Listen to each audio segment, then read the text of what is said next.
I want to welcome you here to this celebration of life. We're here to celebrate someone we called grandfather, someone we called friend, someone we called father, husband, brother. He wore many different hats. And we're here to celebrate his life today. Andrei Bivol. He touched many of us in many different ways. I'm his son-in-law, and I had the privilege of knowing him for 21 years. And he and I had some great conversations together. So we're glad that you're here with us at this service to celebrate his life. And I just want to read his eulogy now, as I was thinking about it. The word eulogy comes to us from the Greek language, and it means blessing. And right now, I want to share with you how he was a blessing to me, and maybe to many others who are here. Andrei Bivol was born in 1948 in Costești-Ialoveni in the Republic of Moldova, the year of a terrible famine, part of the former Soviet Union at the time. Andrei was the oldest of 8 children, and at the age of 20, he lost his own father. Andrei's dreams of continuing his education were shattered as he had to step up to help raise his younger siblings, the youngest one being 1 year old. Those were difficult times, times of severe poverty and suffering. In 1973, he married Maria Levinte, a nurse also of Costești, Moldova. And together, they raised 4 daughters and celebrated their 49th anniversary this year. I met Andrei, or as I called him, Tata, in the summer of 2001 on a Christian mission trip to the country of Moldova. A man whom I barely knew opened his home to me and to another foreigner, showing us tremendous Moldovan hospitality.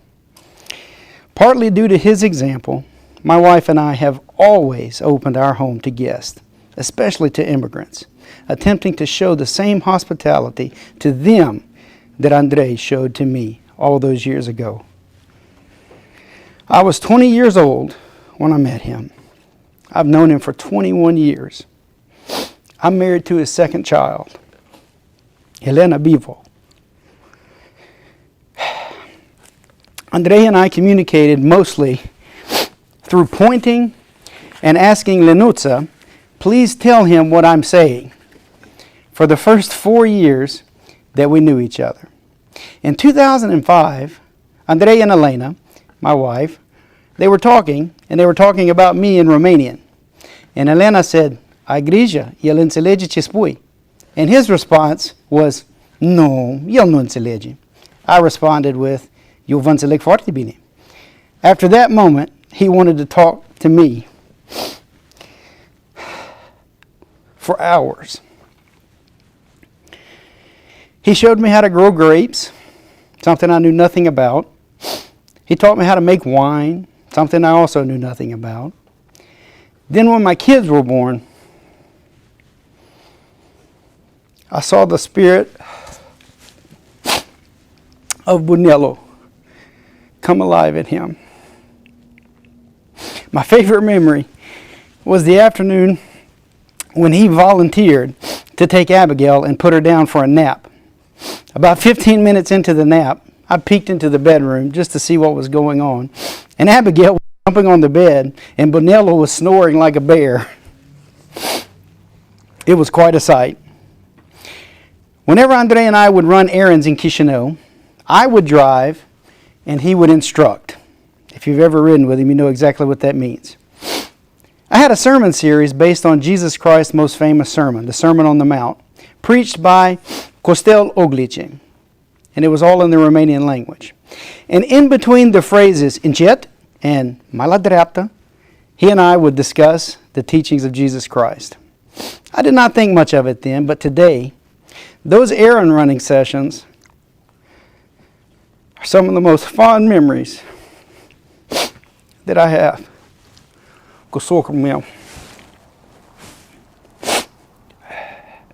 The last time I saw him was in February of this year. In fact, he was was visiting us, and it happened to be on my birthday. This was after a terrible battle with COVID-19 that kept him in the hospital for an extended period of time. Elena had stayed with him each day, reading the Bible to him, praying for him, and praying with him. He heard those prayers. God heard those prayers, and God intervened. Andrei, contrary to all that medical science stated at the time, got out of that bed and he went home. It was a miracle. I asked him when he visited us, "Dad, have you made peace with God?" Over the 20 years that I've known him, I've asked him that question many times, and he never gave me a direct answer. But this time, he did.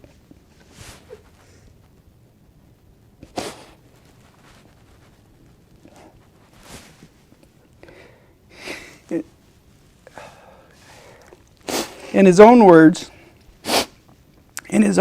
he said, "Yes, I've made peace with God." And I thank God at that moment, and I still thank Him today, knowing that socrul meu made peace with God. I want to read a Bible verse to you, but I'm going to read it in Romanian, if I can. Da, suntem plini de încredere și ne place mult mai mult să părăsim trupul acesta, ca să fim acasă la Domnul. Andrei este acasă la Domnul.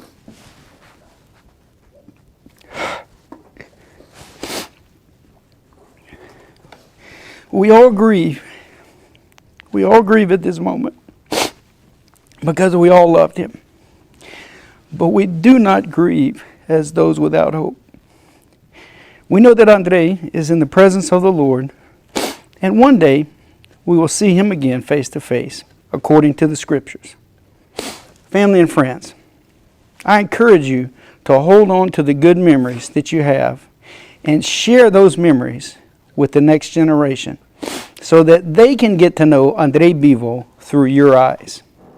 By impacting your life through you, he will impact generations that he never had a chance to meet. Thank you so much.